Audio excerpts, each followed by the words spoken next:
Hi again, Rose Webster here. This week I found in my Facebook feed that somebody wants to organize another lawsuit against Canadians for dumping raw sewage. Now, the raw sewage dumps that occurred in Montreal and Quebec City, these were controlled releases in the winter that were actually not deemed by an expert as being anything to be too concerned about. So I'll show you some snippets of that. If you want to know actually where water is the worst, it's around the Caribbean and just north of Brazil.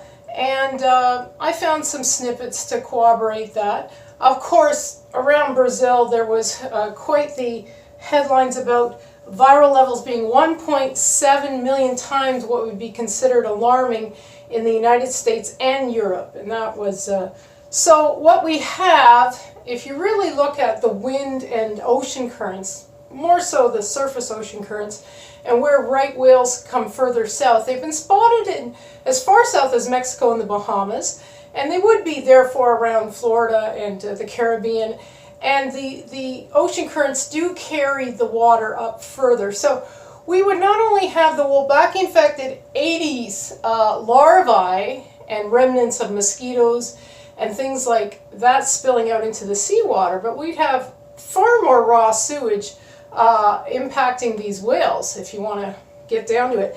And wouldn't you know, November 2nd this week, I saw another great headline: Nova Scotia watersheds recovering from decades of acid rain. And quote, aquatic life is coming back. So what I originally thought, these whales are traveling further north, is they're looking for a food source without Wolbachia, and I think we're going to see more of these strange sightings.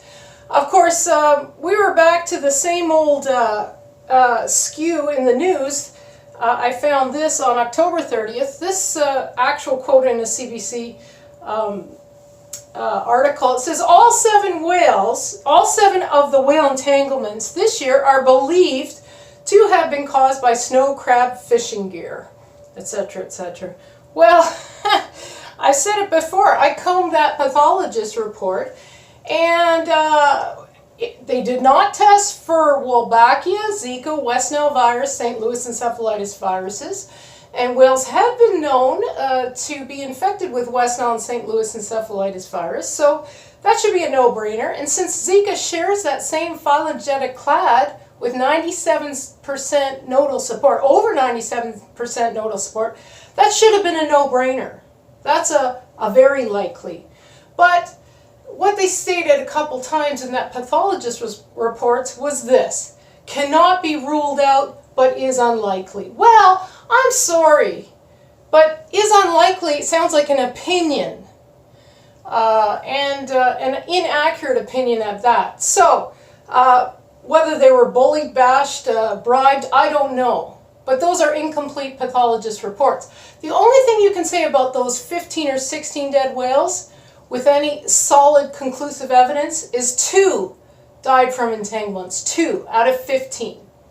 And based on research by Dr. Hamilton, for every whale it washes up, there's about 4 or 5 out there. So I'm sure there's 50 to 60 carcasses floating around out there. Now, so that's quite the stretch by CBC. I'm very upset about that. Now, on another note, this was interesting. Robin Urbuck actually posted a very good opinion piece titled, "In What Universe Is It Appropriate for a Governor General to Deride People for Their Beliefs?" And within it, Catherine McKenna's public tweet was actually in there, and she had said, "Could not be prouder that Governor General Julie Payette stands up for the science on climate change." Well, what made me laugh is that Canada only contributes 1.6% of the global total of greenhouse gas emissions. 1.6%. So unless you can get the US, India, and China all on board, you're only making a dent in Canada. Yet, we seem to need a Minister of the Environment and Climate Change who has a degree, I believe, in finance and in law. So not even anything in environmental studies that I could find or biology. So this makes no sense to me, and it's disturbing.